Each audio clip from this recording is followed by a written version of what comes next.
это кодекс, это вынужденная мера.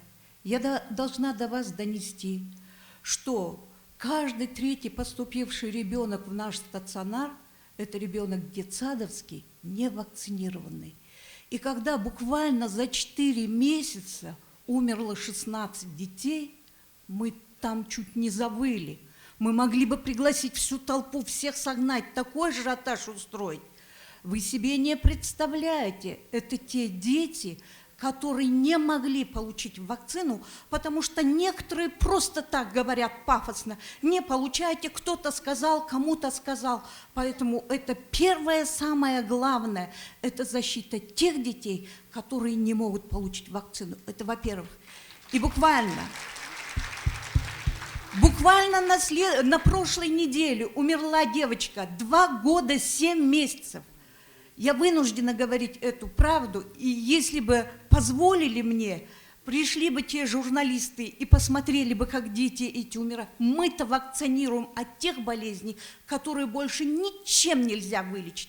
Не дай бог дифтерия, полиомиелит придет. Неужели мы сейчас должны ждать, когда у каждого начнет ребенок умирать от кори и от дифтерии?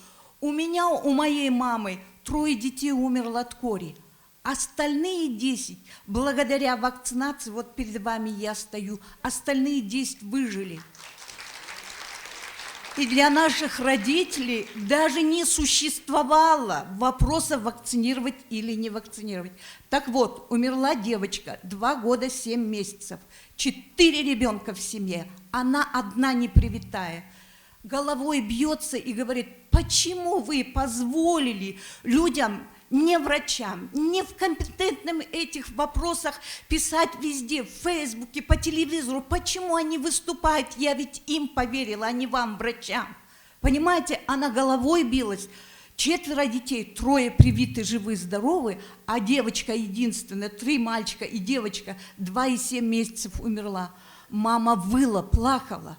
Вы знаете, как это ужасно? Вы даже здесь не оголотелые эмоции и слова. Посмотрите, ведь все международное сообщество. Неужели весь мир настолько глуп, что 97% населения они прививают, а мы не должны прививать?